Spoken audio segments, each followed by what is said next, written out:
I'm sitting in my chair late at night, watching crime unfold under the pale moonlight. From the darkest corners, stories unfold. True crime jewels, she's brash and she is bold. On the YouTube screen, we're digging deep into the mysteries that never sleep. From missing kids in Tennessee to angry husbands named Barrett, true crime's calling, and we're taking the time. So grab a seat, don't miss a beat. This true crime jewel's got what you need. From missing people to twisted minds, we're unraveling secrets old Barry tried to hide. Every clue, every twist and turn. In the world of crime, there's always more to learn. On the YouTube screen, we're digging deep into the mysteries that never sleep. From Christopher's anger to Stephen Fisher's lies, the truth is calling and justice won't be denied. So grab a seat, don't miss a beat. True crime jewels on the YouTube streets. All right, everybody. It is good to see you. I hope everybody is doing very well. So there is so much to unpack in the interview that Lore Lodge did last night with SF Investigates. Excuse me. There's a lot to unpack. A lot. There's an incredible amount of interesting information, perhaps new, perhaps just a bit of a different perspective. So I'm going to kind of work backwards here a little bit. Okay. Now, one thing that he does in this interview that I don't know, I'm not sure it's a really great idea to do, but he does, and that is he kind of he throws shade at YouTube, or let's call it the true crime community in general, whether it's YouTube creators or TikTokers or quote unquote crazy subscribers. He's kind of got this mentality. I think it seemed like kind of had this mentality of, oh, it's me and law enforcement against the true crime community. I mean, that's kind of his approach. Now I get that. Everybody wants to feel relevant. Everybody wants to feel that their job is the most important job, but everybody thinks that and feels that. Everyone does. And the reality is that all jobs have relevance, except perhaps YouTube creator. No, I'm kidding. No, we do serve an important function, the communities that we're a part of, because it's a great deal of friendship and camaraderie, group identity issues. So, I happen to believe, I didn't always think this, but after now 5 years of studying YouTube, the social strata in YouTube and the reasons that people use YouTube and what they get out of it, I now believe, I'm convinced that YouTube does more good than harm. Like, I'm convinced of that. Many of the people that we're friends with are people that either live alone, they don't have much of a outside social life. Perhaps they're isolated from their family of origin. Maybe they're elderly, they're not able to get out. Maybe they're sick, they're going through treatment. So to have the ability to have a social life and form friendships and have someone to discuss topics together with others that value the same topic that you're interested in. All of those things are very self-affirming and healthy. So when he gets on a channel with YouTube creators and he starts throwing shade back at us, I find that to be very uncomfortable. It feels like a person with an agenda. I'm not saying he did have an agenda. Well, perhaps the agenda was simply, I want to get out there and put more accurate information out there to improve the conversation, right? But it felt like something else the few times that he brought up people. He even named specific creators, which I thought was not a good look for what he, was presenting himself as. And it just occurred to me that for the hate, the shade that he was throwing on YouTube creators, TikTok people, subscribers that are interested in true crime, wasn't he doing exactly the same thing? Like, wasn't he being exactly what he was accusing others of being? So I thought that was in poor taste, right? I thought that was not a good look. So there was this obscure little discussion, and it had to do with Riley Strain. And I thought, this is very interesting to consider. This is very, very interesting to think about. And I got a lot of problems with this interview in terms of, I disagree if what he's saying about Sumner County Sheriff's Department, if what he's saying is true, then I'm having a lot of trouble with the Sheriff's Department. It just sort of solidified that I was already uncomfortable with Sheriff's Department. If what he is saying about Christopher Proudfoot and Katie is true, then I got a lot of problems in addition to what I've already voiced about Chris and Katie. And I do want to take a minute too and say that I am really grateful for people like Aiden and his cohort to be able to be confronted in a situation like that with someone who may not be completely transparent in their answers and not get frustrated and not lose your temper. Especially the side chat was pretty, what should I say? Volatile, perhaps. There were a lot of people that were really mad. They felt like they were silenced or blocked for no reason or for a poor reason. I don't know. I just think that Aiden was trying to get information.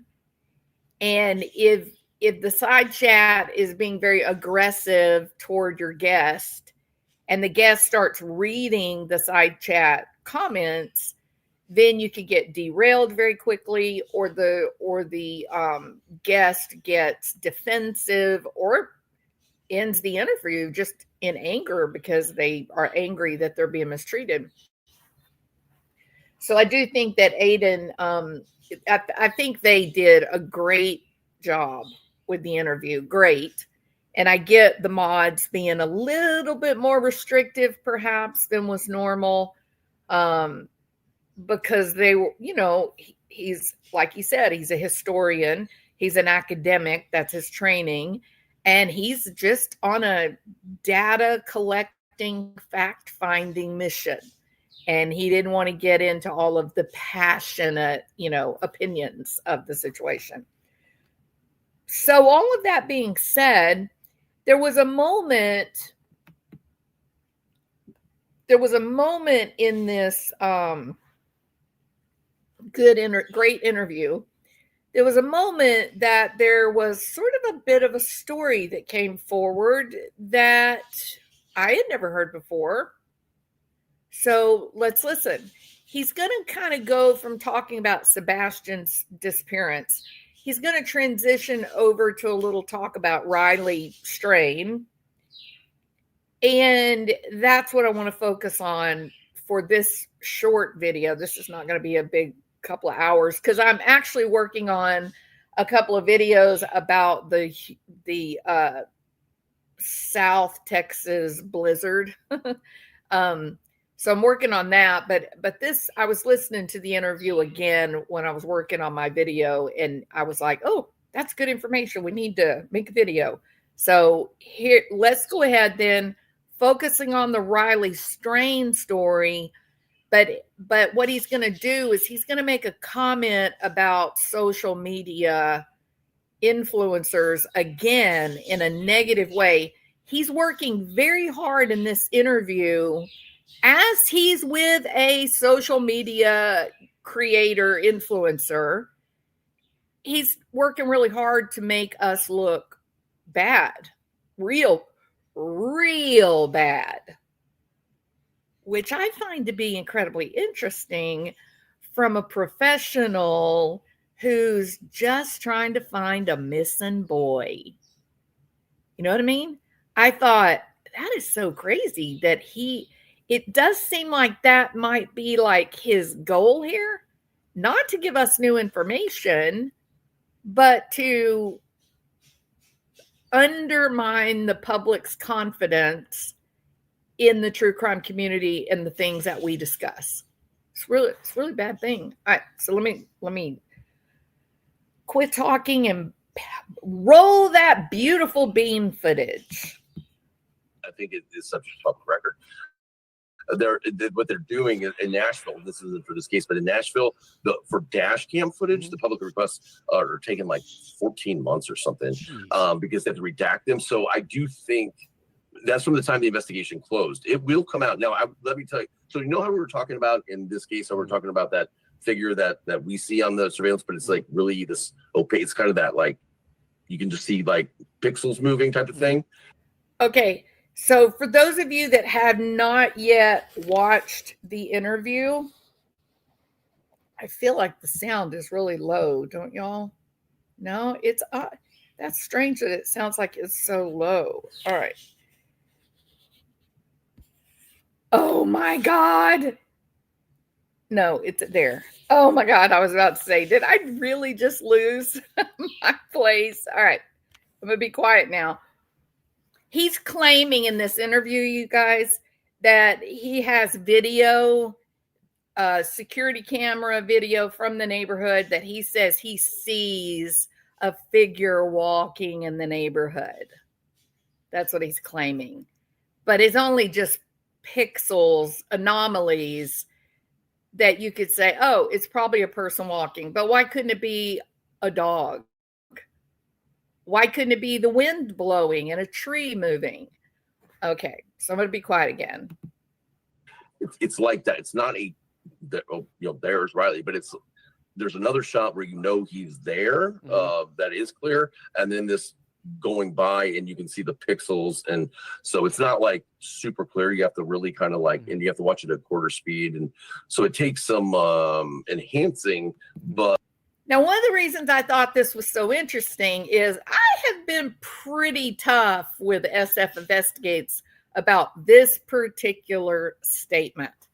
In an earlier video with the Christopher Proudfoot fan club, he says that he has 120 something hours of video archive footage watching Riley Strain, right? He says 120 something.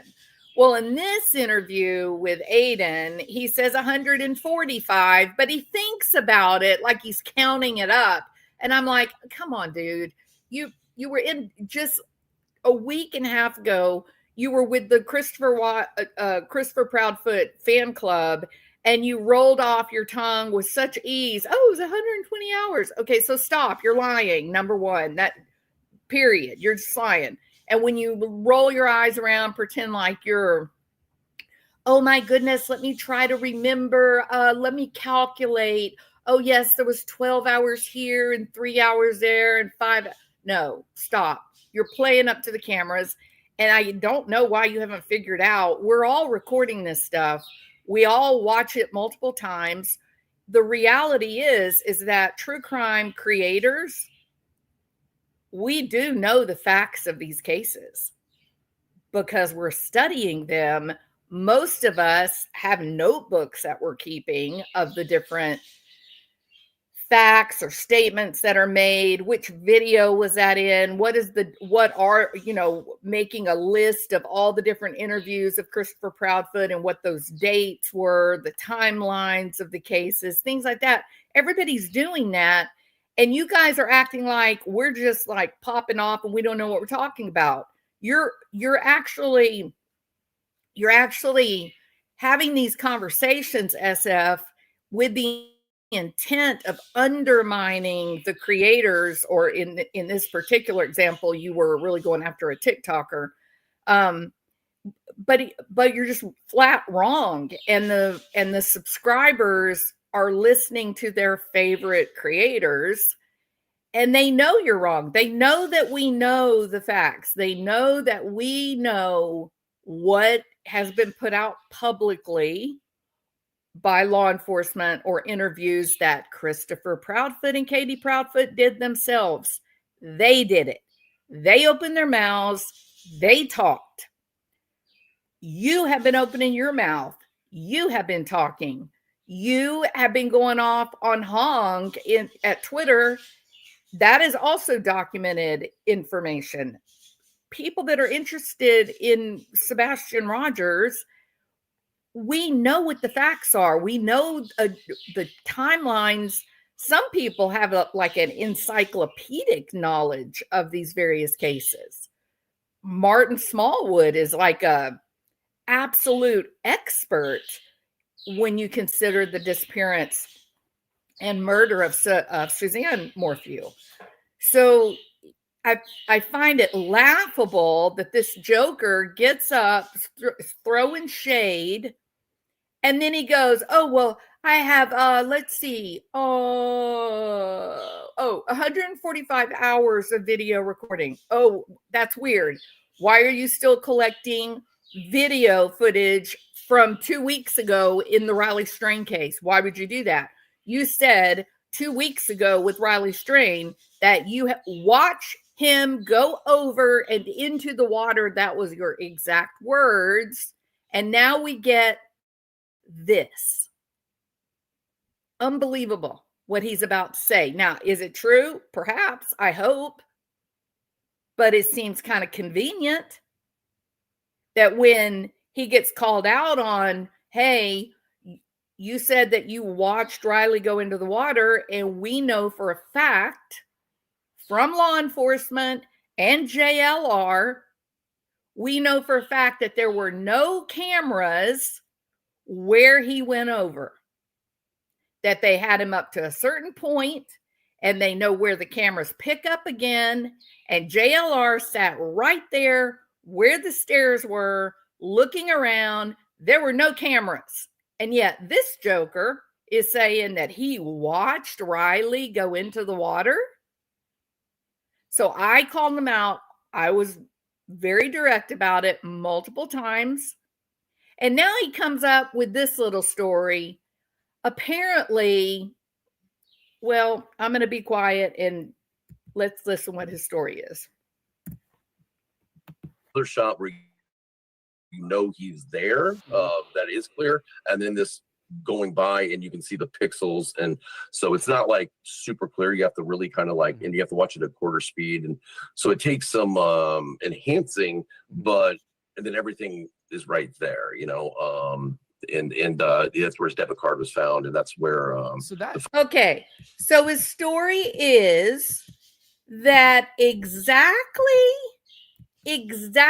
to the second that Riley Strain steps over the edge to pee. I mean, I don't know how SF knows this. Maybe he's psychic. But he says, exactly, there's no cameras around. I already clarified that. Multiple videos, forcefully, also on Twitter. There's no cameras around. JLR already looked and explored that while he was live.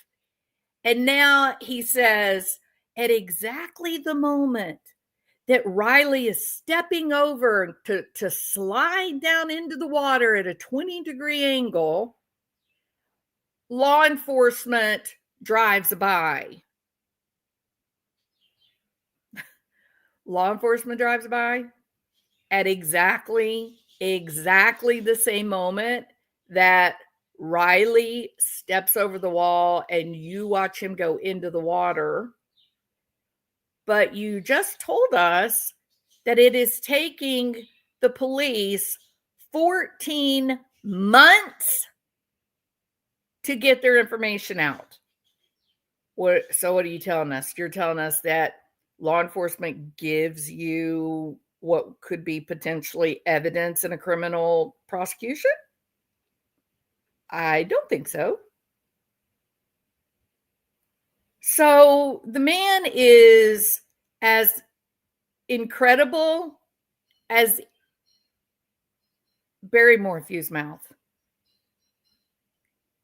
I don't know how to make heads nor tail of the things that he says because he is so easily revealed to be contradicting himself. And why would he contradict himself but that he's not telling the truth? I mean, I don't know. But how else do you explain it? So what is it, SF? It's 14 months before you can get access to body cam, but you can see him going into the water at exactly the cop passes the second that Riley, stay with me, y'all, second that Riley goes over. But listen to this then. Well, it's not exactly Riley. Like, you can't look at it and say, oh, look, there's Riley. You know, it's pixelated. It's heavily pixelated. And so you kind of have to, like, you know, squint. And then you have to slow it down 1/4 speed. Okay, so what you're saying is you're completely manipulating the footage so that your imagination is that, oh, look, that movement is Riley going into the water, because you got called out, SF, on saying that you saw Riley go into the water. And I asked, were you there, SF? Were you there when Riley went into the water? And now you come up with this weird story. And interestingly enough, you then parallel that to Sebastian. Oh, you know, we have now video footage where we can see somebody walking in the neighborhood. I mean, it's kind of like, you know, it's pixelated. You can't really see that it's a person, but you can kind of like see the movement. It's there. But there was another guy there walking a dog, but they weren't together, but it's there. Okay, maybe it was the damn wind, right? I mean, maybe it was. Okay, I'm not going to get mad. I wish people would just be forthright and honest and wouldn't play these games. And the fact that, you know, he did clarify in this interview, he's got a $15,000 retainer, then he called it a minimum. So that means if you only use $7,000, he's not going to refund your other $8,000. I feel uncomfortable with that. Okay. But he says it's a retainer, and the way a retainer works is they pay the $15,000, and then as he's working, he's billing that account, right? That $15,000. So maybe one day maybe he works 2 hours, so he would bill $1,400. Maybe he works 3 hours, it's $2,100. But he said if he goes over 3 hours, then he only charges $2,200 for the day.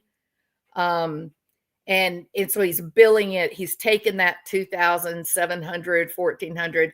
He's taken that out of that $15,000. And what that does, the reason that people work like that is because that having that $15,000 retainer in a bank account, that ensures that you're going to get paid. that you're not going to spend a lot of money doing a lot of time doing all this expensive work being taken away from your regular work, and then them say, oh, well, I don't have any money, can I make monthly payments? So professionals don't typically work on a payment plan, right? So they get the retainer up front, and then as they're billing, they're actually billing the account. And then when that $15,000 is gone, when it's down to zero, then the people have to put in additional cash if they need to. Now, he's claiming then, he says that's his retainer to ensure that he gets paid for his work. I don't have a problem with that. But then he calls it a minimum. So I'm like, oh, okay. So if you look for like 1 hour, and then Sebastian is found, what, the Proudfoot, the Bauer socks, they just eat that other 14,000. You just take it anyway, because that is what he said. Might want to check on that, Christopher Proudfoot. All right.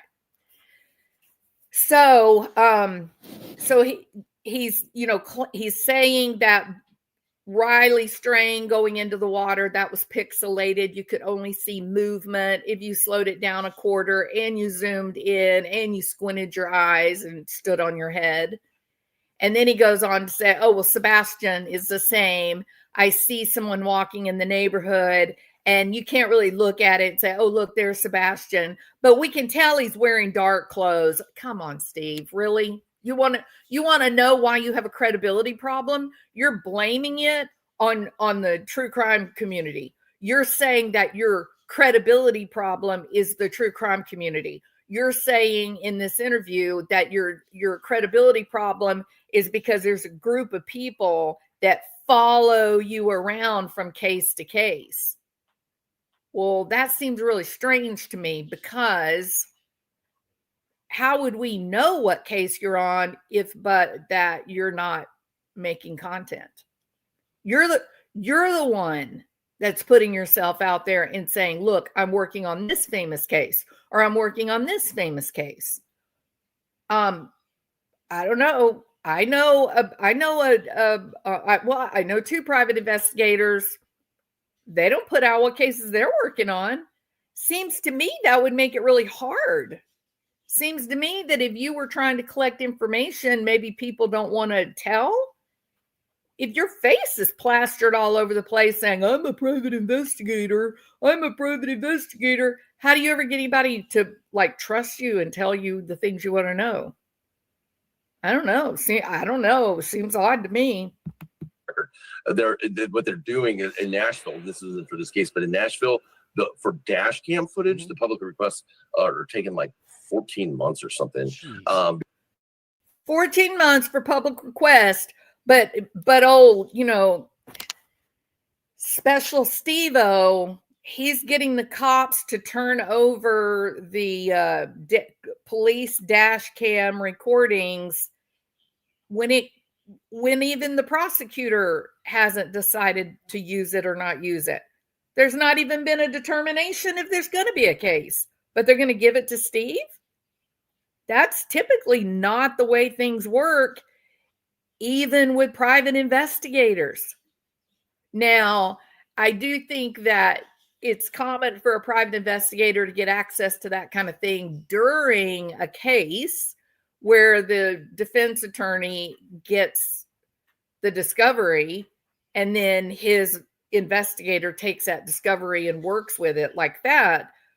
But as a private investigator doing search and recovery, I don't think that you can have access to that until the prosecutors have made a determination whether they're going to charge a case or not. Could be wrong about that. I'm certainly willing to be educated. Because they have to redact them. So I do think that's from the time the investigation closed. It will come out. Now, let me tell you. So you know how we were talking about in this case, how we're talking about that figure that we see on the surveillance, but it's like really this opaque. It's kind of that like, you can just see like pixels moving type of thing. He's referring to what he's claiming is Sebastian. It's like that. It's not there's Riley, but there's another shot where he's there. That is clear. And then this going by, and you can see the pixels, and so it's not like super clear. You have to really kind of like, and you have to watch it at quarter speed, and so it takes some enhancing, and then everything is right there, and that's where his debit card was found, and that's where the phone stopped. That is confusing to me, because from everything I was seeing, his debit card was upriver. No, like 200 yards. No, so and this was a little frustrating because some YouTube TikTokers found it, right, and we found out that they did actually pick it up and move it, and then they went and placed it back but where they found it. Okay, Steve, hold on a damn minute. All right, you just said that the TikTokers picked it up, moved it, and then put it back when, and then you edited yourself.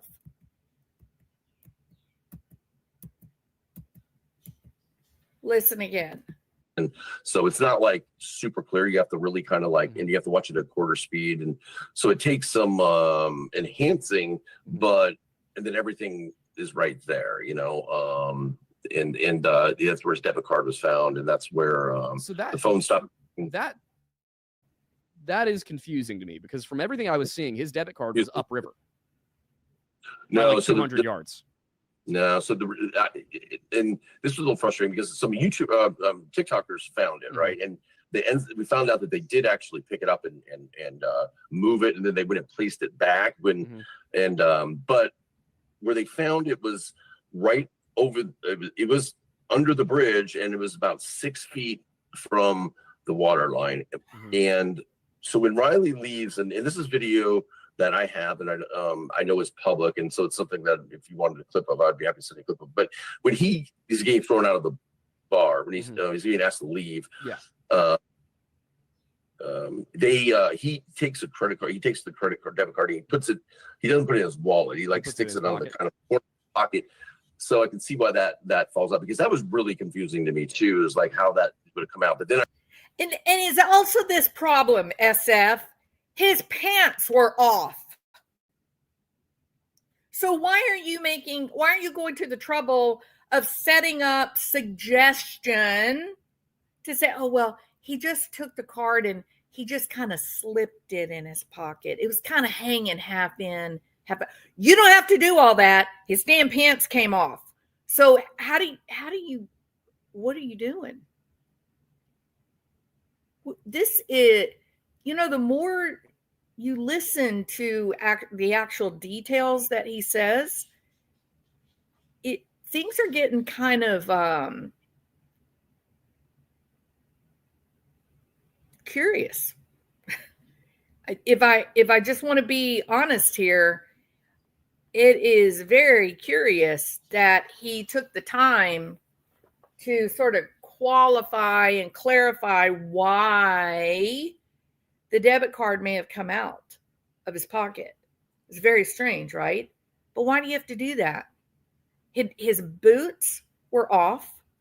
His pants were off. Why do you need to set our expectations to accept what you're saying? Oh, yes, makes perfectly good sense.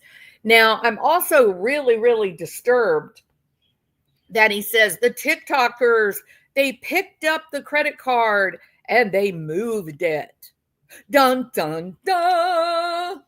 But then they went to put it back down when what? When what exactly, SF? Like, what do you think? What are you suggesting to the entire world? Are you suggesting that these young people, young adults, they go out to literally spend their day, their weekend, their week searching for this young man?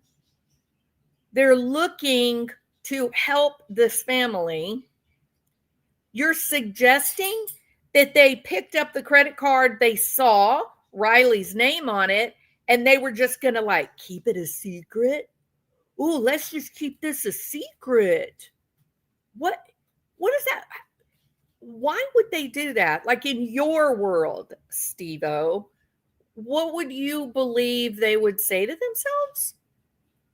If they're searching for the young man, the law enforcement tells you when you go on these searches, they tell you what to do. They tell you how to manage. If you run across something, not to touch it, not to pick it up, step back. We know that. The law enforcement tells them that.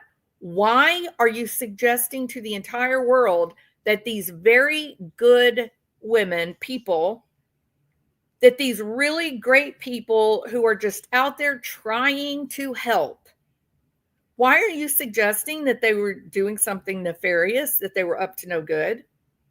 It is so hard to understand. So when here's what he's going to say. I mean, just like the whole deal with, I watched Riley go into the water. I have 120 something hours of video, and I watched Riley go over and into the water. That was his exact words when he was appearing on the Proudfoot fan club interview. I called him out hard on that multiple times over days. And he then pops up on this channel, a very reputable channel, Lore Lodge, and he says, well, I have 145 hours of video. Wow, that changed really, really fast. You went from 120 to 145 of a case that's already closed, so there's no additional investigation happening. How do you suddenly end up with 20 something more hours of footage? You didn't. You didn't. You were just lying. That's all. I mean, why don't you just say, I've got hours of video. I have over 100 hours. Why do you have to, I went from 125 to 145? Just stop. You're lying. You're trying to, you're using hyperbole to make yourself seem more credible. Oh, well, the more hours of video, he must really know his stuff. No, a lot of those hours could just simply be boats passing by along the river, right? It doesn't mean, he could have said, I got 5,000 hours of video. Well, it's 5,000 hours of grass growing or the homeless encampment or boats floating by. That doesn't tell you anything about what happened to Riley. But he does that. He uses hyperbole to increase the likelihood that you're going to find him credible, that you're going to believe him. And then he comes up with this nonsense that these girls who are really just there trying to be helpful, caring about, this missing guy, and are they doing their channel? Why not? Why shouldn't they record their adventures? There's nothing wrong with that. And he's claiming, he just said, everybody knows who they are. He just said that they broke the law, that they tampered with evidence, but then they rushed to put it back when what? When they realized it was wrong? Okay, well, let's say they did pick it up. Why? Because they were going to keep it as a souvenir? Like, you don't even know what you're talking about, SF. It's a shame that it's like you have this agenda to undermine people's confidence in creators, the things that are happening in the true crime community in general. It's like you're working to take that away. But you might want to stop and realize there's been a lot of really great things that have happened because TikTokers or YouTube creators gave a damn about some missing kid or some missing girl. You might really want to stop and think about it. I also need to point this out. It was actually SF Investigates who was, in my opinion, he was absolutely the catalyst for destroying Adventures with Purpose. Now, I know what you're going to say. You're going to say, yeah, but that was horrible what the guy did is, with the young girl and his family. Yeah, no, I'm with you. Totally agree. But Adventures with Purpose was a lot more than one guy. You know what I mean? And that one guy that SF dug up the dirt on and then put it out publicly after he got pissed off that Kiely Rodni was found exactly where her last known location was. You want to know how they knew where her last known location was? The ping on her phone.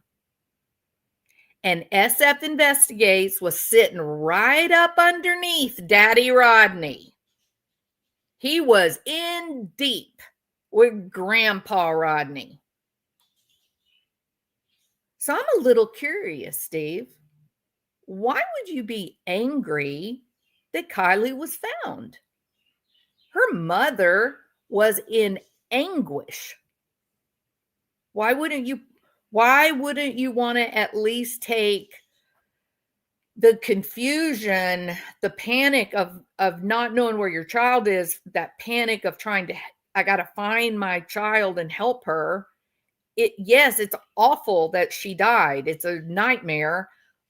But in some ways, parents will tell you the not knowing part of your head, that your child is probably not living, but that part that you don't know where they are, where you feel like, but if they could be alive, if they could be in pain, and I can't get to them, that panic of not being able to get to your child who may be in pain, that is something that will drive you mad. It's not grief. It's something far more primal. So Doug and Nick with Adventures with Purpose, they provided this family a real gift. I don't mean a good, happy, yay gift, but at least it was the gift of not spending a decade not knowing where their baby is. This is a nightmare. So what this man did, because Doug and Nick, okay, he, along with the sheriff's department deputy, they told Adventures with Purpose, go away. You don't need to search here. We have had our professional police divers here, and the car's not here. There's no evidence that Kiely's here. But there's a couple of other lakes that you can go to. He directed them away. They went and looked a little while, and then they were like, and just keep going back to that uncomfortable feeling. We know that her phone was there. And her phone was that was the last known location. It was right there at the boat dock. What the hell is going on? And so they made a command decision to launch at a different place and go over to this location. And lo and behold, boom, there she was. Right there, right where the damn ping was. And they were mystified. They were terrified. You could see it in Nick's eyes. He looked at Doug. He was like, okay, we're in trouble here because we were told that the local police, the sheriff's deputies, everybody said, go away. Don't search here. We've already looked and there's nothing here. And yet, there she was.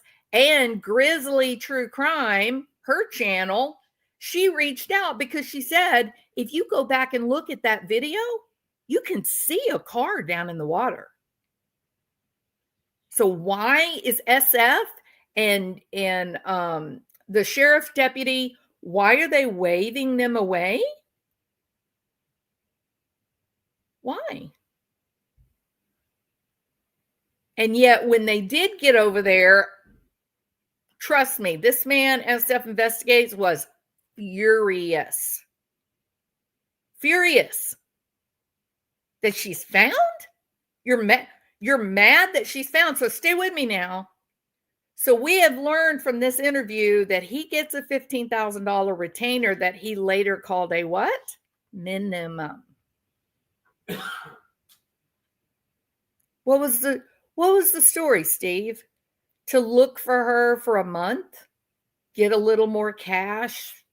What why? I can't think of a reason that you would be angry that this young lady would be found, to at least allow the family a little bit of not good closure, but at least to stop the panic of trying to find their baby. That panic is a nightmare. Why would you be mad that they found her? It's crazy. Now, you know what this genius, okay, I'm not going to be ugly. You know what this man said?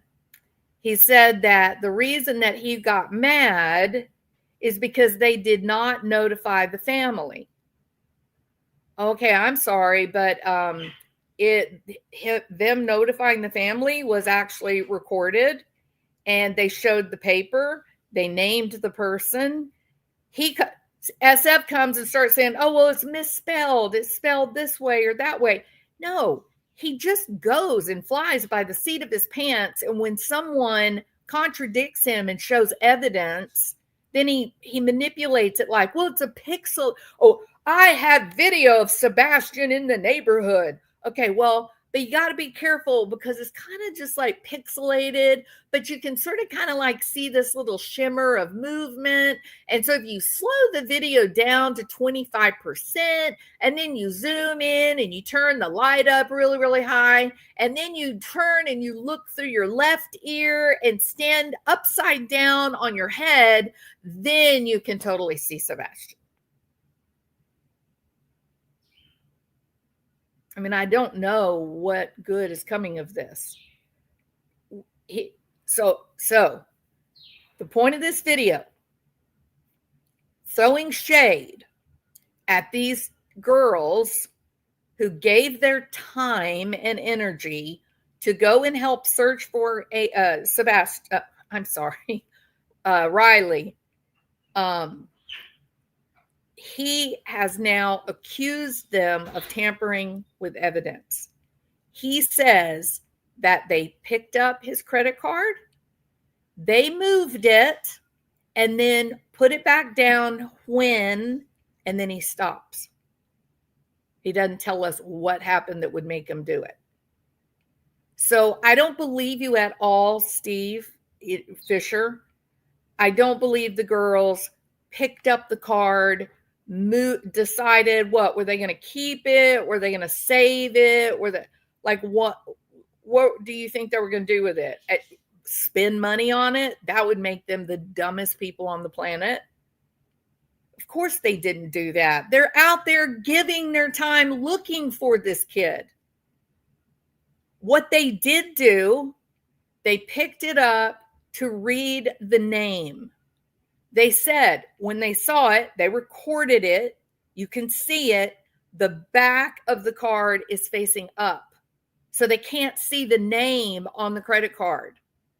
But perhaps the credit card looked new. Maybe it looked new. Maybe it was clean. For some reason, it caught their attention, right? And they're recording when this is happening, y'all. They're live when this is happening. And they lean over, they're all leaned over looking at it. And one of them reaches down and picks it up. And another one says, "Oh my God, that's him. That's his name." And they set it back down on the rock. And then they stand up and they, go off camera and they get people to come over. This man is literally saying they picked up the card, they walked down the side, and then they laid it back down somewhere away from where they found it. Why? If he is honest, if he's this high dollar, successful, professional investigator, why is he accusing people of doing things like this? This makes no sense to me.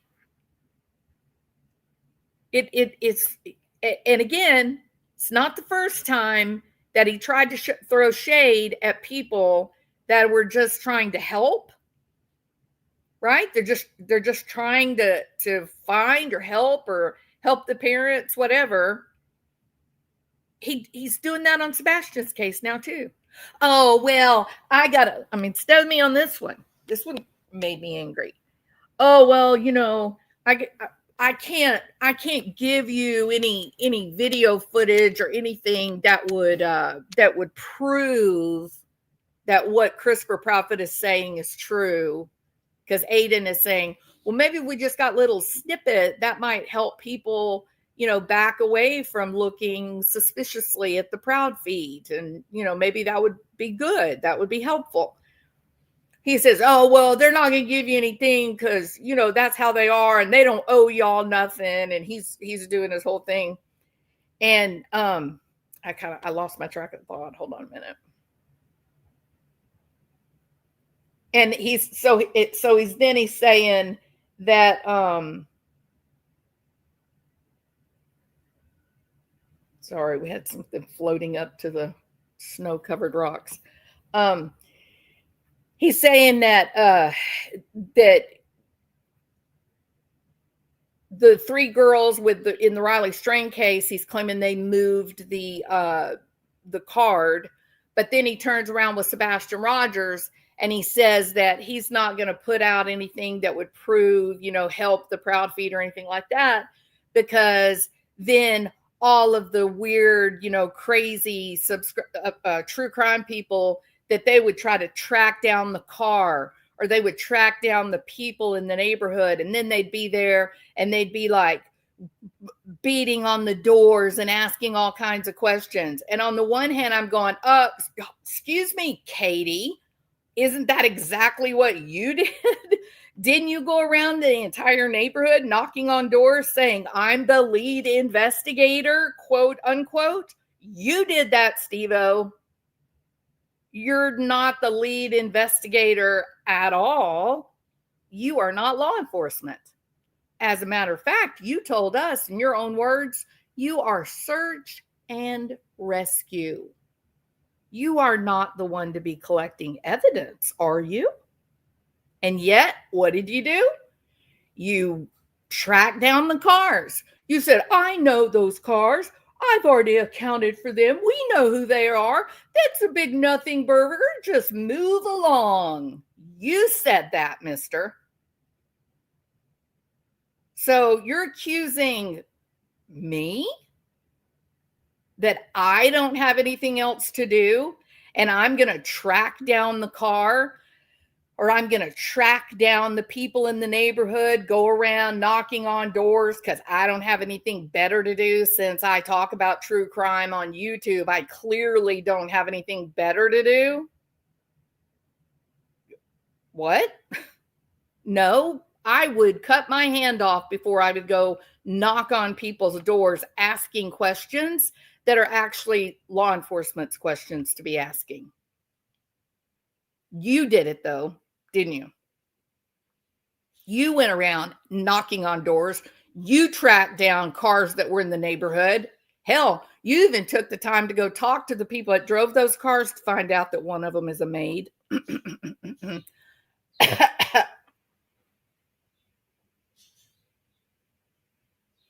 I'm just about done with this.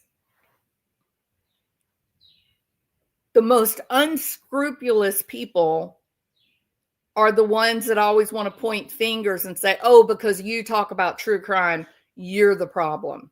No, I wouldn't say that at all, Steve-O. In fact, I'm pretty sure that those of us that talk about true crime, we're probably the least nefarious in this entire story of the disappearance of Sebastian Rogers. You, on the other hand,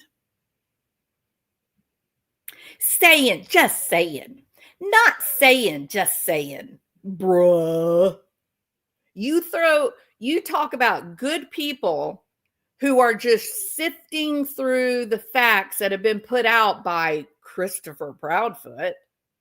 You talk down to everyone. You say those three girls that found Riley's card, that they picked it up, moved it down the riverbank, and then put it back down when you said that. You're walking around, You are throwing shade at very good, decent people. Meanwhile, back at the ranch, you have cozied up to one of the most obnoxious men I've ever run across.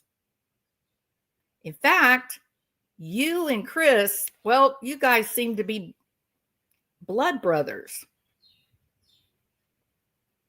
Sorry, not sorry.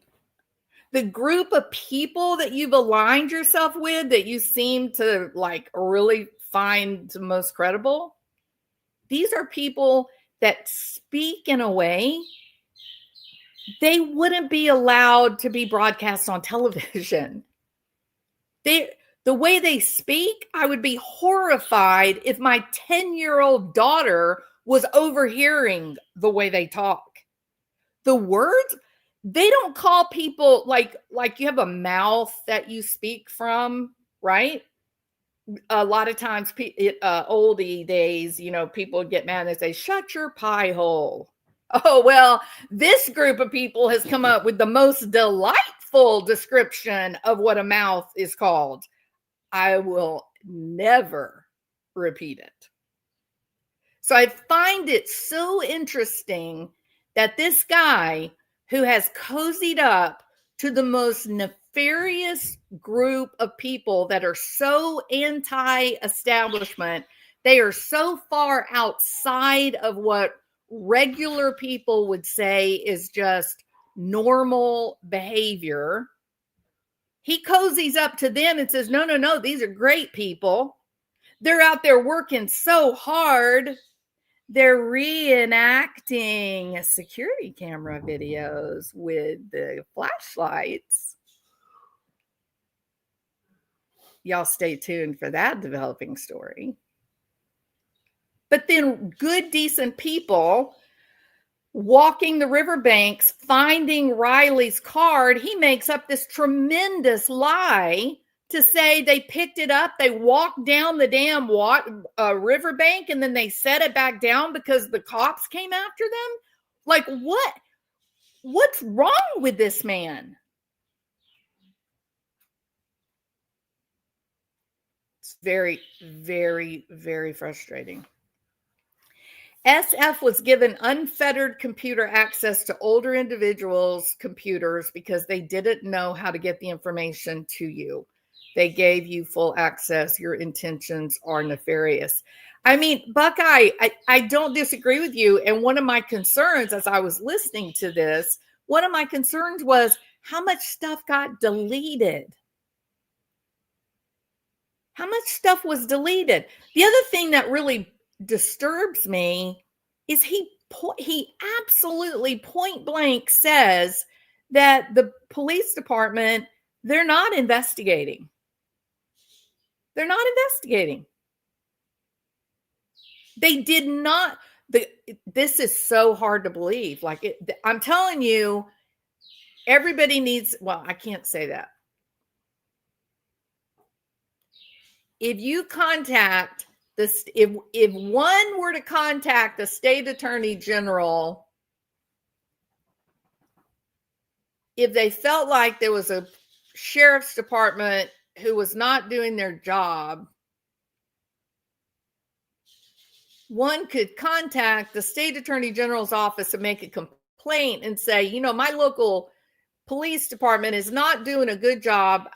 I think that they're not investigating crimes because they have friends of the force.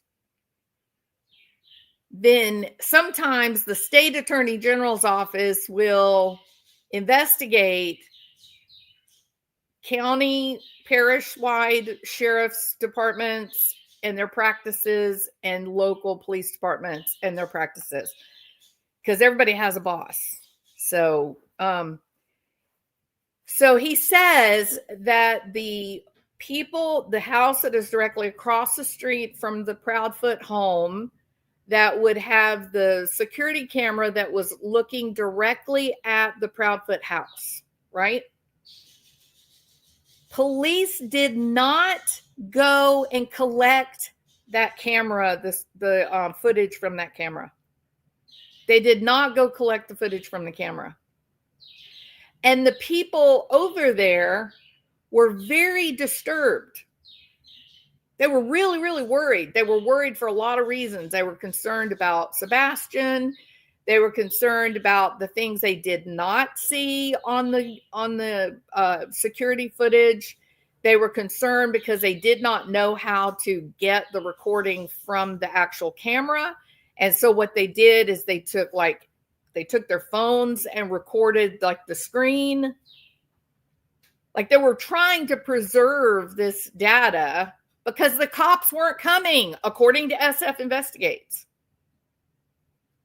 And then the dad of the house, he says that he goes to the police. This is according to SF, that he goes to the police. He says, I'm a little bit concerned because these are my neighbors. And, I've come out and offered my camera and so I'm feeling a little bit worried because I'm seeing a lot of reports about my camera that I don't think is accurate. And the cops are like, well, what do you mean? And he says that everybody is saying that they can see Sebastian taking the trash can down to the road, right? And the homeowner says to the police, who also told this to SF Investigates, apparently, he never saw Sebastian. No, he never saw anyone taking the trash to the curb. It wasn't on the recording, taking the trash can down to the curb. And he damn sure didn't see Sebastian taking the trash can down to the curb. And so his concern, the thing that he had him feeling a little frightened and worried, is that it's being reported all over the place that there's a recording from his camera and it wasn't there. It wasn't there, according to the man that lives there. And then Steve-O goes on with the story to say, oh, well, they took some like screenshots and they took some little recordings. And then as far as I know, on the last day before the stuff was about to be erased, then the cops came and collected it.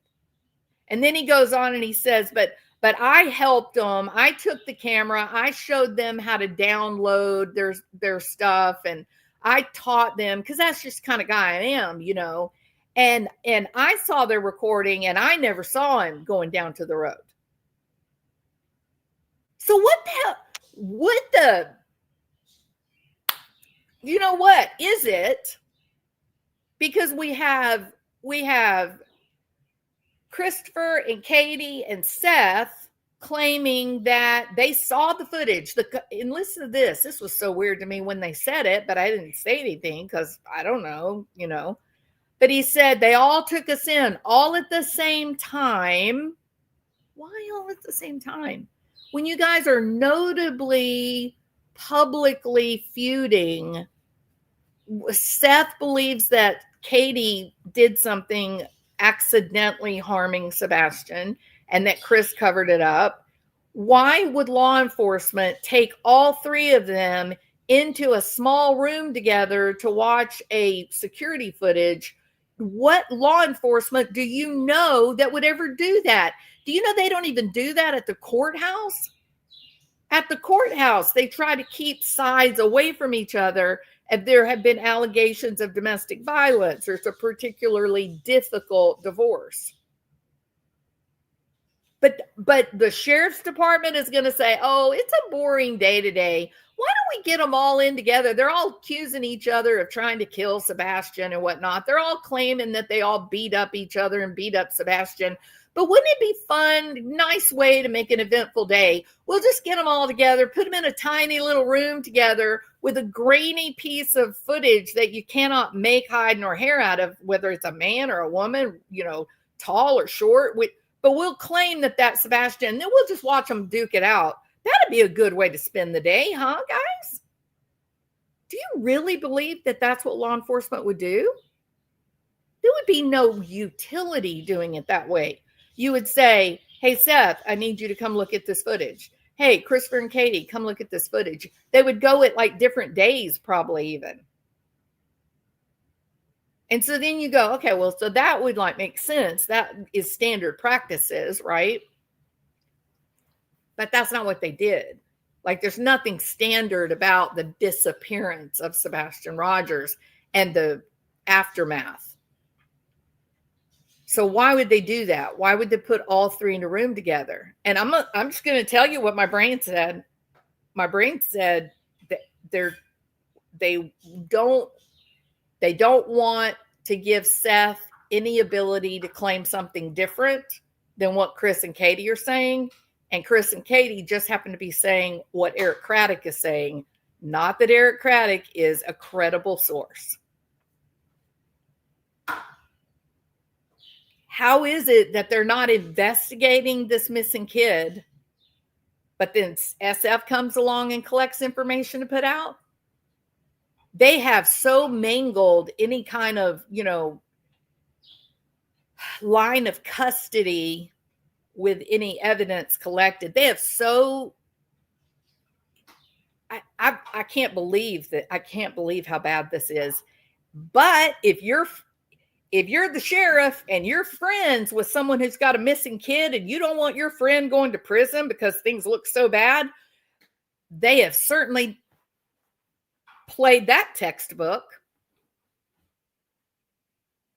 So I think at this point now, I think Christopher and Katie Proudfoot are at a point where if I were innocent, I'd be furious at Eric Craddock because they have eliminated their ability to reflect their innocence.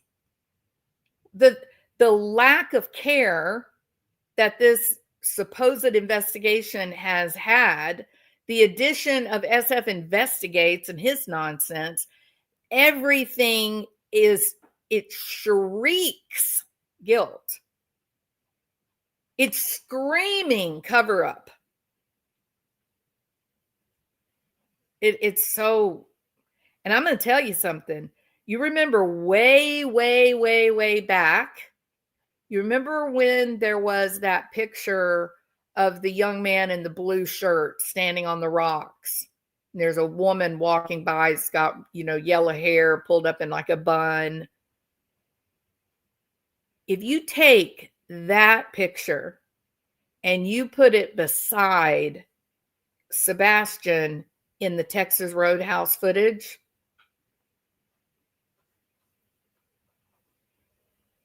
it's really hard not to believe it's the same one. How can you be the sheriff and look at the photographs that Katie has provided to the media, Fox News? How can you look at those pictures and then look at what he actually looked like and not feel like they were misleading the public? They don't want the public to recognize him.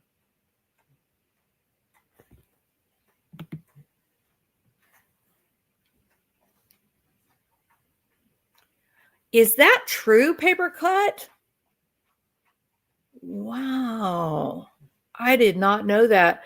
Fatal Papercut says Clue was literally the Cluminati is who she's talking about. Literally the first person on the internet to start stalking the Proudfoots. Before her switch, she would sit outside their house in the middle of the night. Her own words. Every one of the fan club, Queen Bee, Cluminati, SF, Stephen Crabtree, and Elevated Truth, but Elevated Truth has abandoned this thing. Elevated Truth knows there's a problem, and he stopped. He's finished. He knows the reality. He knows the truth now. The fan club, they will tell you that once they started talking to Christopher, they realized he was a great guy. Once they started having conversations with Chris, they realized he was just a really sweet and warm, nice guy, and he couldn't have possibly have done anything. Okay, so, I'm a little curious here. All of you guys are the ones who talk about gaslighting. You guys talk about narcissists. Are you paying attention to the words that are coming out of your mouth? Have you stopped, Queen Bee, to consider what it looks like? Not words in a book telling you what a narcissist is or what it's like to be gaslighted or what kind of words people use when they're gaslighting. Have you stopped to ask yourself, what would that actually look like in terms of human behavior? When a kid has been gone 8 days and you go on a podcast and laugh and talk about when that boy comes home, he's going to have so many friends. That road is going to be full of cars. That is not normal. That's gaslighting. It's not funny. It's not funny. Your child's been gone 8 days. You don't get a little bit of lighthearted fun at the idea that they're suddenly going to become Mr. Popular. If anything, the idea that he would now have friends because he was been stolen, that idea, if he's a kid that's never had any friends, if he's a kid who's crying because no one likes him, if you're sending your child to school every day and they don't have a friend group and you know it, well, then when they go missing, you don't suddenly start having little fantasies about your child having, all these friends and they get voted Mr. USA. That is not the way it works, people. And yet there they were laughing, literally laughing, literally, like really enjoying it. And I don't know why these people say, oh, well, you just got to talk to him. If you just take time and talk to him, then you're going to like him. No, if I take time and talk to him, then he's going to have an opportunity to manipulate me. If I take the time to talk to him, he's going to have the opportunity to present himself as something that he may not actually be. Because here's the reality, Cluminati. Whether or not Christopher is a nice guy, whether or not, he's having fun and that makes you like him, he's endearing and charming. By the way, you might want to look at the diagnostic criteria for narcissistic personality disorder, just saying, Clue. Go look at the diagnostic criteria. But this guy's being charming. He's saying all the right things. He's laughing. Oh, is it normal to be laughing when you're missing a kid who's on probably level 2 autism? Maybe level 3, considering some of the school issues. Is that normal? Why wouldn't you be terrified about where that kid was at? But instead, you're laughing, like literally true laughing, where at the end of your laugh, you go, you're smiling. Like real laughing. 8 days, and this kid is on the spectrum. He needs supports. What? This is a very odd situation that SF Investigates accuses 3 girls picking up Riley's credit card, walking downstream with it, only later to lay it down when what, SF? When what? When they realize, ooh, we could get in trouble for taking it. Are you suggesting that they were going to take Riley's credit card and go on a shopping spree? What? Like, how would that thought even come into your mind? Or maybe that wasn't what you were thinking. Because if it is what you were thinking, that is crazy. That is creepy as hell. So what else? Why else? Why would they take the card and walk downstream, but then suddenly they get scared and they lay it back down? Why would they do that? Okay, so maybe they would, think they could go spend money or get cash. What do y'all think? What would be the reason that these girls who are out there, they're live, they're TikToking, they're searching for Riley? Why would they do this? Like, what would be the purpose of stealing his credit card, hiding evidence? Is that your crap? Is that you are suggesting that these young ladies who are publicly streaming that they are looking for the credit card because they had something to do with Riley going missing, and so they have to hide the evidence of where he is? Were you suggesting that?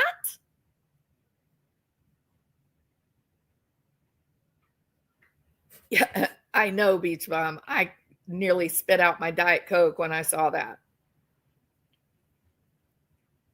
What are you suggesting that these three girls did, SF?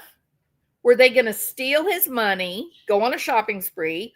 Were they involved in his disappearance, and so they were trying to destroy evidence?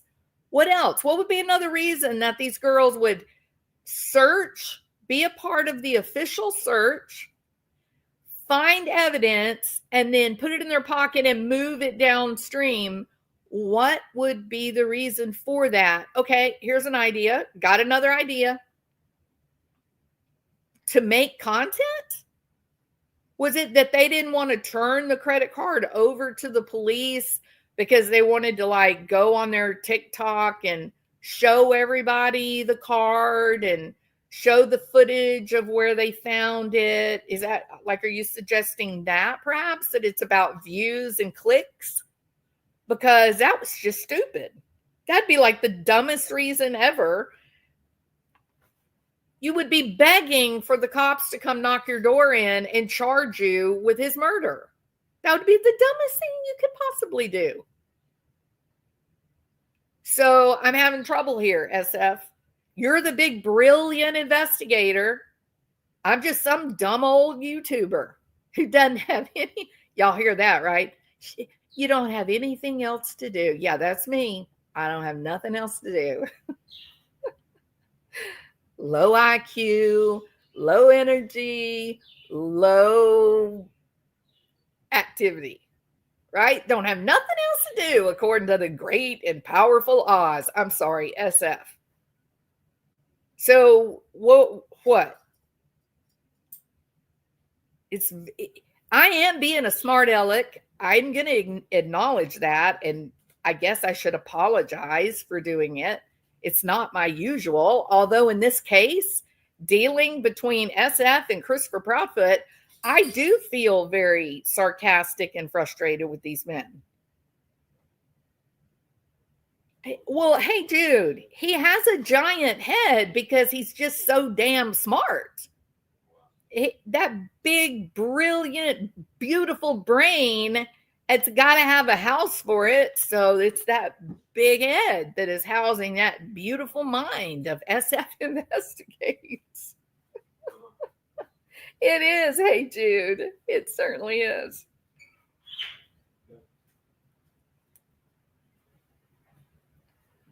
Oh, wait, what is this? In his defense, he does that to get around censorship between the platforms.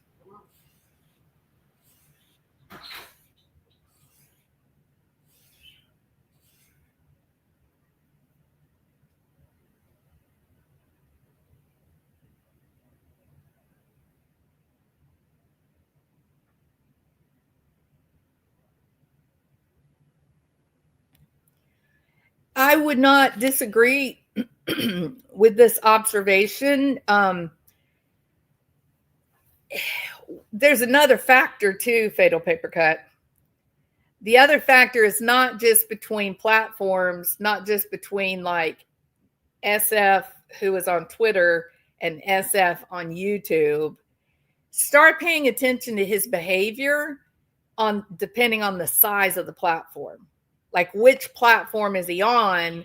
Is it Aiden with 100,000 plus subscribers? Or is it some little Joe Blow like Cluminati who's got, a couple of 10,000 subscribers? So you'll notice a distinct difference. His behavior when he's like on Queen Bee compared to his behavior when he's with Aiden on Lore Lodge, totally different as well. Fatal paper cut. That's funny. I felt like too, and I acknowledge I could be wrong about this. It could be projection on my part.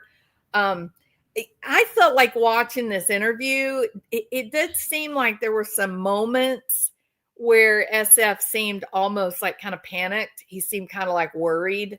He also seemed like there was someone in the room with him. It seemed like he was having some kind of communication with someone like right back behind the computer screen. So I thought that was interesting because I thought, well, maybe that's his girlfriend analyst, but I don't think she's here. Like, I think she's in a different state than he is right now. So I thought that was interesting. And I wondered, well, maybe it's Christopher Proudfoot. Maybe Proudfoot is in the room with them and they're communicating. No, don't say that. Yes. That was a great lie. I mean, it's hard to know, what it was. And maybe it was just the cat. Maybe he's got a cat that was running around the apartment and he was just watching the silly cat. Another thing. Thank you, Yvette. Thank you so much for that. I appreciate that. Yeah, this is Aiden's link to his channel. Looks like it is. Is that the link to the actual video? I think it is. No, it's not. It's just his channel. Okay. I can put the link to the video. Hold on. It's a tip. All right. So Yvette. Okay. So Yvette gave you the proper link for the channel, and Lore Lodge has done a really, really great series on JonBenet Ramsey. Oh my God. I'm not going to say it. I said I wasn't going to say it. Hold on.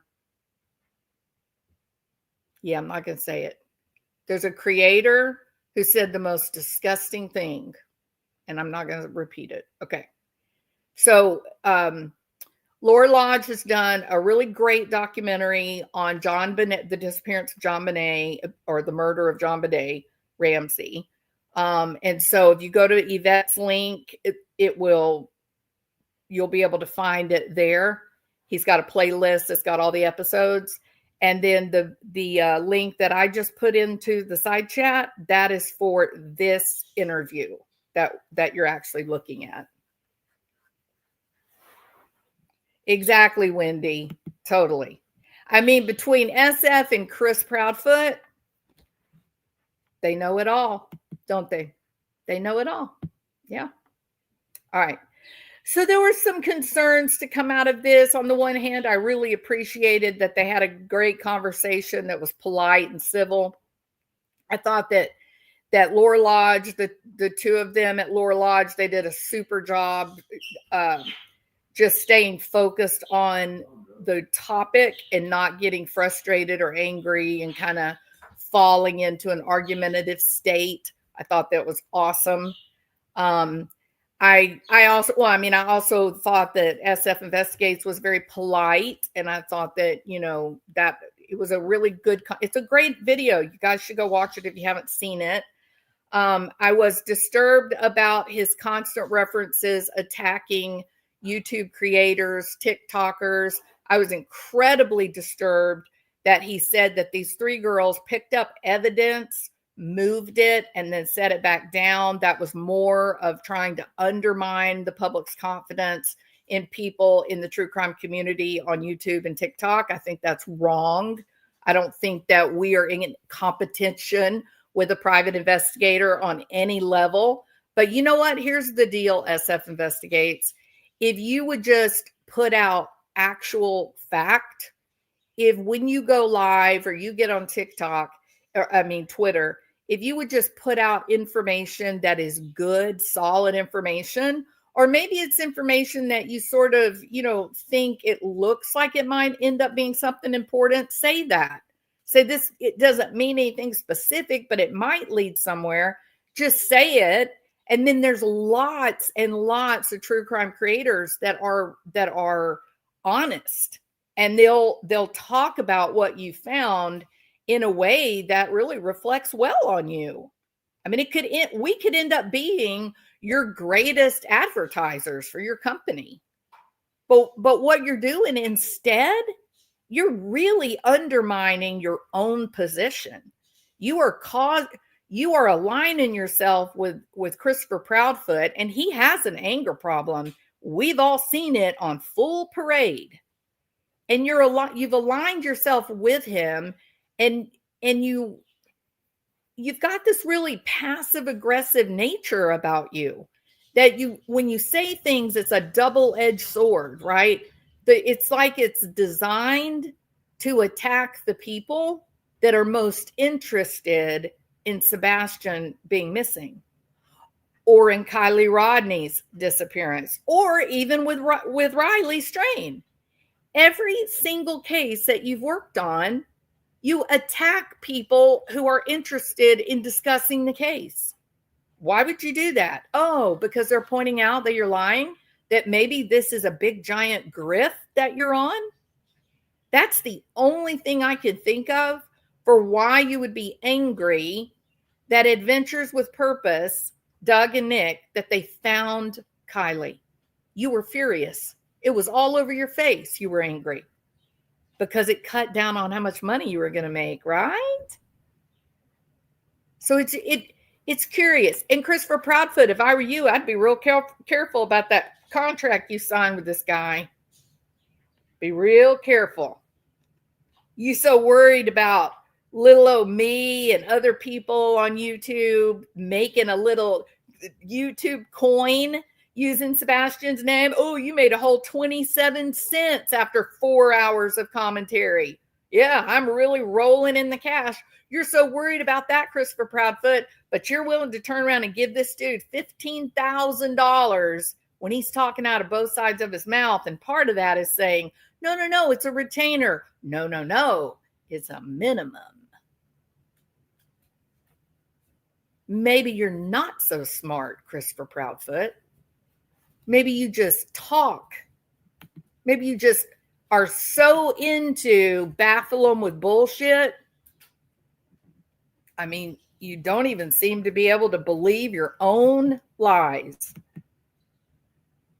It's really incredible. I would think sooner or later, Christopher Proudfoot and SF Investigates, and certainly Katie, at some point, you guys are going to get sick of this, and you're just going to tell the truth. So, Sebastian, wherever you are, I promise you, people are so sorry that you were so badly mistreated by the people that were supposed to love you and take care of you. And now you got SF Investigates come along, and he's just making money off of you. Well, I'm sitting in my chair late at night, watching crime unfold under the pale moonlight. From the darkest corner, stories unfold. True crime jewels, she's brash and she is bold. On the YouTube screen, we're digging deep into the mysteries that never sleep. From missing kids in Tennessee to angry husbands named Barry. True crime's calling, and we're taking the time. So grab a seat, don't miss a beat. This true crime jewel's got what you need.